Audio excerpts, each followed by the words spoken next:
One of the questions I often get asked is, are you born with confidence or can you create confidence? Well, the answer is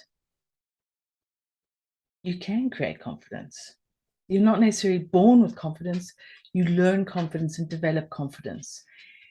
Kids have a lot of confidence because they believe in themselves. Again, it does depend on your upbringing and what happens as you're a child and the way that you're brought up. But quite often, kids have that self-confidence because they have that self-belief. Just listen to the way they talk. They're going to do everything in the world and they conquer, and they don't ask questions of themselves, they don't judge themselves, they don't doubt themselves.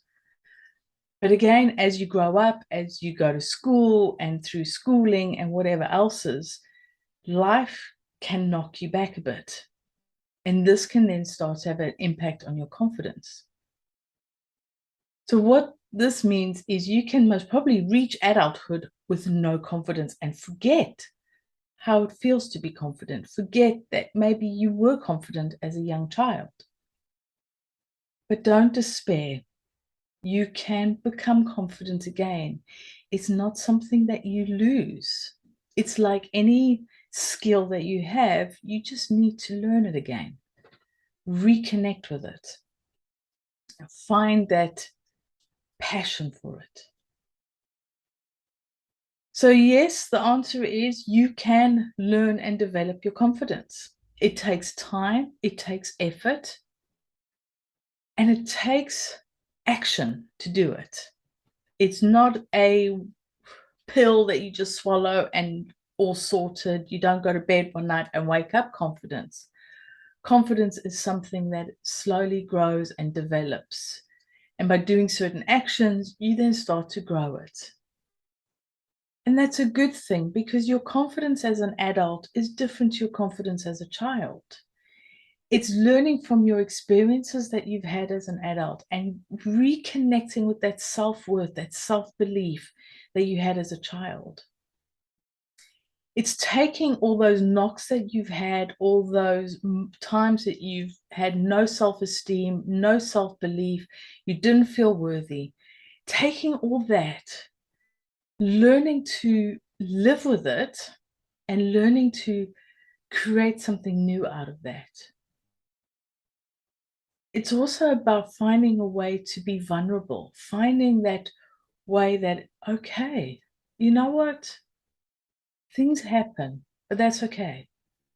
It's finding ways to be kind to yourself as well. Is don't judge yourself for having lost your confidence and fell foul to the bullies, to the bad boss, to whatever it was that enabled you to lose your confidence. Be kind. Don't worry about that. Because you can create that confidence again. You can bring it back in you. And this is when your confidence, sort of the next generation of your confidence, is actually really powerful because you've learned these lessons. You've lived in this lack of self-belief, this lack of self-worth. You've lived through that. You've come out the other side. You found that courage. You found that inner superhero, and you now have that superpower of confidence. So what it does is it actually strengthens this confidence because you know what it's like to be on the other side. And this is when this almost a second generation of confidence can get really powerful because you know what it's like to be on the other side. You know if you're starting to go back down that road, because confidence does need practice. You do need to keep developing it. You can't just, once you've got it, sit back and, hey, I've got it, that's it. It does need working on. Confidence is very much like a muscle. You go to the gym and you pick up your weights and you do your weightlifting, and then you go home and it's like, but I'm not fit yet. But you could keep going, you keep going. You can use the same analogy with learning to run a marathon, to getting fit for running a marathon, or any activity that you need to do over and over. But if you keep going to the gym, you start to build those muscles. If you keep running, you start to build those muscles and develop that endurance for running. You then get to that level where you want to be. You're running your marathon, you're at that peak fitness that you want to be. But now if you sit back and do nothing, you lose those muscles. And it's the same with confidence. You lose your confidence muscles. But that's okay.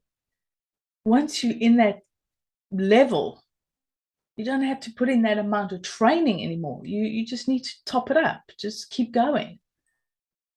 But it's also not a huge effort anymore. It is more just something that you just do. It becomes a habit almost, your confidence habit. So we're not born with confidence, but we gain confidence throughout childhood as a child. But then we might lose confidence, but you can gain it again. Doesn't mean once you've lost confidence, you can never have it. This was something I really believed in. I believed that I would never be confident because I had lost it. And that was it, but I was wrong. And that is something that gave me strength, is knowing I was wrong and that I could and I will and I did develop my confidence.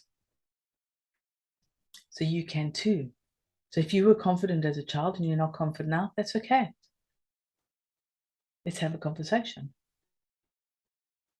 Build your confidence. You can do it.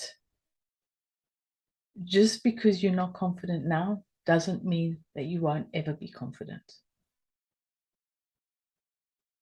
So what can you do to start to build your confidence? And in the meantime, remember to live your life with confidence.